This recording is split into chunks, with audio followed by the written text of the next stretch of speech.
लेकिन फिर कोई चुनौती आ गई और वो सफलता कुछ मिनटों के लिए नहीं बल्कि कई घंटों के लिए हमसे दूर हो गई। कल रात 12 बजे भी इस प्रकार का वातावरण बना था कि लगा कि बमुश्किल 15-20 मिनट के अंदर ही राहुल को हम सकुशल बाहर निकाल लाएंगे। एक बात जो महत्वपूर्ण है इस संदर्भ में, सामान्य परिस्थितियों में कुछ घंटे अगर अवधि बढ़ जाती है तो दिक्कत नहीं है, पर अगर आप 80 घंटे से किसी एक जगह पर बंद हैं तो एक एक मिनट भारी है। यहाँ तो फिर कई घंटे की बात है। कल जब हम इस खबर के संदर्भ में चर्चा कर रहे थे तो 80, 82, 84 घंटे हुए थे और अब जब बात कर रहे हैं तो 100 घंटे बीत चुके हैं। 16 घंटे और एक एक मिनट जहाँ महत्वपूर्ण हो वहाँ पर घंटों की संदर्भ में इंतजार निश्चित रूप से कई गुना हमारी तकलीफ को बढ़ा देता है, कई गुना हमारे कष्ट को बढ़ा देता है, कई गुना हमारे धैर्य की परीक्षा ले लेता है। तो उस परीक्षा से हम सब गुजर रहे हैं। लगातार कोशिश रही है। वहाँ पर बचाव दल ने जिस प्रकार की परिस्थितियों में काम किया है उस पर कोई सवाल खड़ा ही नहीं किया जा सकता। जिस जज्बे के साथ, जिस मेहनत के साथ, जिस समर्पण के साथ बचाव दल ने वहाँ पर कार्य को अंजाम दिया, उसके संदर्भ में जितने भी शब्द प्रशंसा के संदर्भ में इस्तेमाल किए जाएंगे वो कम ही होंगे। हर कदम पर चुनौती आई, हिम्मत नहीं हारी गई, हर बार विकल्प बदला गया, हर बार नए विकल्प के माध्यम से कोशिश की गई। कुल मिलाकर उद्देश्य ये रखा गया कि कैसे भी हो इस मासूम को बचाया जा सके। दावा किया जा रहा है कि तमाम विकल्पों के बाद आखिरकार उस मुहाने पर बचाव दल पहुंच गया है जिसमें राहुल को सकुशल बाहर निकाला जा सकेगा।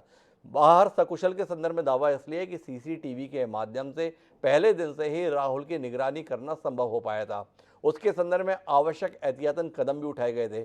हमारे साथ डॉक्टर जुड़े हुए थे, उन्होंने बताया था कि सबसे बड़ी बात जो हो पाई वो ये रही कि उस गड्ढे के अंदर जो तकरीबन 60 फीट गहरा है बोरवेल के संदर्भ में, वहाँ पर ऑक्सीजन का प्रवाह लगातार किया गया। नली के माध्यम से वहाँ पर ऑक्सीजन सप्लाई को बदस्तूर बनाया गया ताकि बच्चे को सांस लेने के संदर्भ में कोई तकलीफ ना जाए। लेकिन इसके अलावा और भी चुनौतियाँ थी।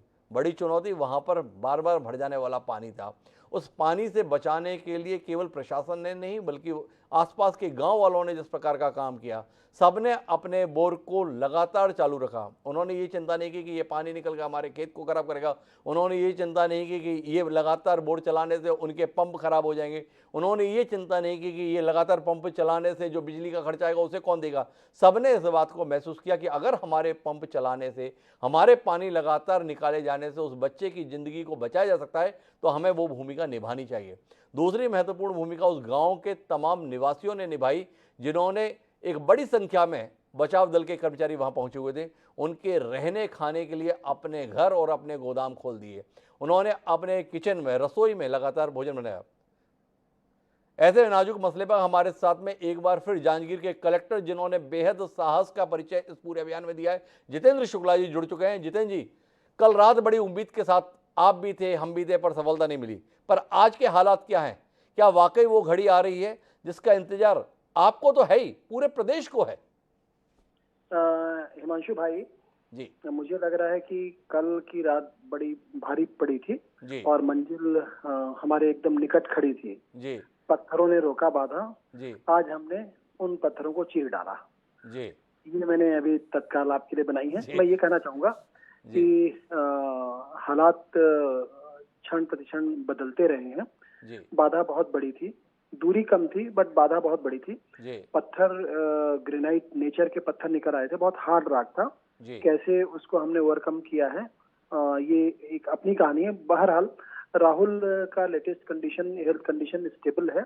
उनका जो श्वास है वो स्टेबल है जी और उम्मीद कर रहे हैं कि थोड़ी देर बाद में वो हमारे बीच में आ सकेंगे। अंतिम चरण में एक छोटा सा पत्थर और आया हुआ था, उसको भी हम ब्रेक डाउन कर रहे हैं। फिर जो बाकी की उनको निकालने की कार्रवाई की जाएगी। ये पत्थरों ने आपको बार बार रोका है, अभी भी आप बता रहे हैं फिर कोई पत्थर आपके पास चुनौती है। एक बात जो समझने की है हम लोगों को वो ये है कि राहुल की निगरानी आप ऊपर सीसीटीवी के माध्यम से कर रहे थे। अभी जो सुरंग के माध्यम से आपने राहुल तक पहुंचने की कोशिश की है, क्या राहुल को आप इस रास्ते से देख पाने में सफल हुए?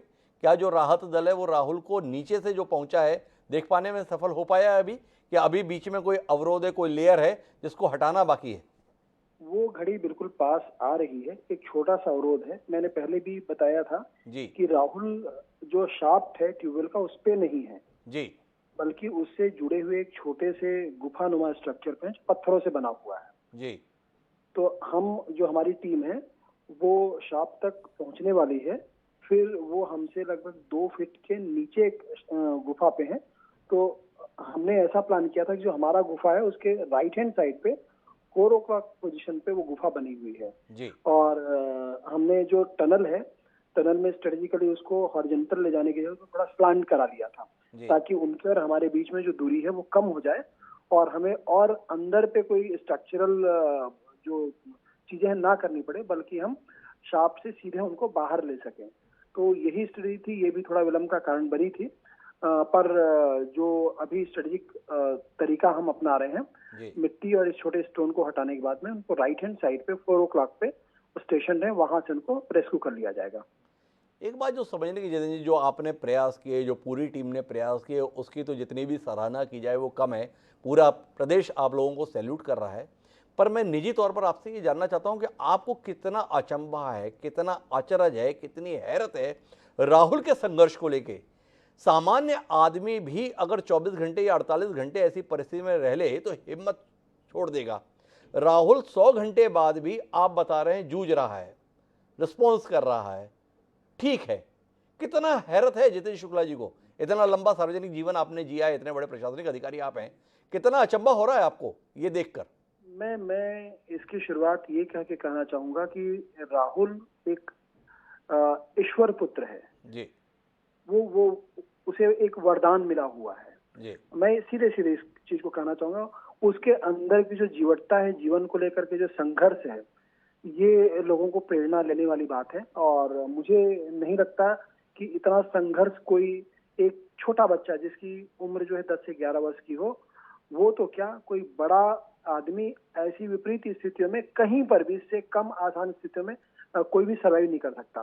तो उसकी इस जीवटता ने ही उसको आज इस पॉइंट पे लाया कि 5 दिन लगभग होने जा रहे हैं। जी। 101 आवर्स का ये जो हमारा अभियान है चला है।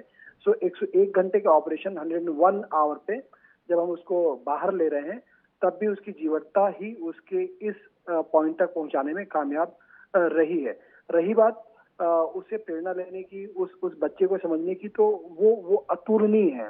मैं सिर्फ ये कहना चाहूंगा कि ऐसा रेस्क्यू ऑपरेशन इससे बड़े कठिन सब हुए होंगे, जी। बट ऐसा अनूठा इसलिए हिमांशु जी, जी। कि एक ऐसा बच्चा जो दिव्यांग है, एक ऐसा बच्चा जिसका वय 10 से 11 वर्ष के बीच का है, एक ऐसा बच्चा जो बोल नहीं सकता, एक ऐसा बच्चा जो सुन नहीं सकता। जी। कितनी चीजें हैं इस ऑपरेशन पे इस बच्चे के साथ में जुड़ी हुई, जो इसको मतलब एक ऐसा आश्चर्यजनक घटनाक्रम बनाती है कि मैं इसे बता नहीं सकता।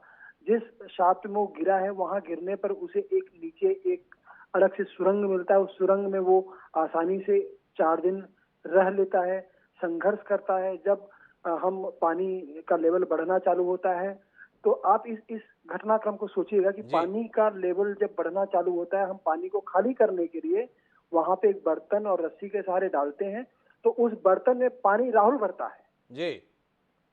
सैल्यूट है ऐसे जीवन को रखने वाले, बड़ी जीवन को जीने सुंदर बात वाले। आपने कही जितेंद्र जी कि वो ईश्वर पुत्र है, क्योंकि जिस प्रकार की परिस्थितियों में वह जूझ रहा है और दिव्यांग होते हुए भी जैसी परिस्थितियां उसके अनुरूप विवेक सम्मत आचरण कर रहा है कि अगर आपने बर्तन भेजा तो उसने उस बर्तन में पानी भर के खाली कराने के लिए आपको मदद की है, ये अपने आप में अचंभित करने वाली बात है।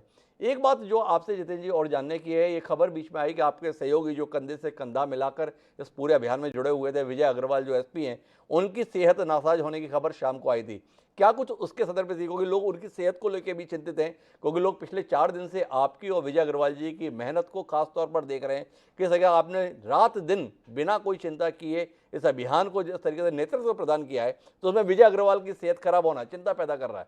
क्या कुछ है, आप बता सकेंगे अपने साथी के संदर्भ में? बिल्कुल बिल्कुल, वो हमारे साथ कंधे से कंधा मिलाकर खड़े हुए हैं और उनकी तबीयत लगभग परसों से ही खराब होनी चालू हो गई थी। जी। उनको तेज फीवर था और इस तरह के लक्षण थे, लू के लक्षण थे। और चूंकि ये बातें थी, तो हमने उनसे अनुरोध किया कि अपनी सेहत का ध्यान रखें, जो यहाँ सिचुएशन है उसको हम लोग हैंडल करेंगे, वो जल्दी स्वस्थ होकर के आएंगे। तो यदि संघर्ष लंबा चला तो उनकी जरूरत हमको लगातार पड़ती रहेगी। बहरहाल वो स्टेबल हैं और जांजगीर पे संभवतः एक हॉस्पिटल पे उनका ट्रीटमेंट चल भी रहा है। वो शीघ्र स्वस्थ हों, ये हम कामना करते हैं। वो मेरे कंधे से कंधा मिलाकर खड़े रहने वाले इस अभियान के साथी हैं। बड़े महत्वपूर्ण है। एक और बात जो आपसे जानने की है, मुख्यमंत्री भूपेश बघेल इस पूरे अभियान को व्यक्तिगत रूप से मॉनिटर कर रहे थे। क्या कुछ उनकी तरफ से अभी लेटेस्ट आपको दिशा निर्देश प्राप्त हुए हैं या उनको कोई जानकारी जो आपने उपलब्ध कराई है? किस प्रकार का संपर्क उनसे आपका बना हुआ है? क्योंकि वो दिल्ली में भी एक अलग संघर्ष में फंसे हुए हैं, लगातार वो वहां पर भी जूझ रहे हैं और उसके बाद भी जांजगीर में राहुल की चिंता कर रहे हैं। उधर भी राहुल की चिंता उन्हें करनी पड़ रही है, हालांकि एक पॉलिटिकल विषय है, लेकिन यहाँ के राहुल के संदर्भ में भी वह लगातार कंसर्न रखे हुए हैं। कोई लेटेस्ट अपडेट उस संदर्भ में जो आप हमसे साझा करना चाहें? हाँ, बिल्कुल। माननीय मुख्यमंत्री जी जिस दिन ये घटनाक्रम हुआ था, उसी समय से उन्होंने मुझे निर्देशित करना चालू किया था और कहा था कि जिस भी तरह की मशीनरी, जिस तरह का भी असिस्टेंस हो, उसके लिए बेझिझक उनको बताया जाए। और हमने उनसे जो निवेदन किया, हमने अपनी जरूरतें बताई और उसका नतीजा ये रहा कि जो भी आवश्यकताएं यहाँ पर इस अभियान को चलाने के लिए थी, वो मुझे तत्काल मिलनी चालू हुई थी। उन्होंने अधिकारियों को भी निर्देशित करके रखा था और पल प्रतिपल वो यहाँ चल रहे घटनाक्रम की जानकारी भी लेते रहे थे। 2 बार उन्होंने परिवार की सुध ली, परिवार के लोगों से बात किया था।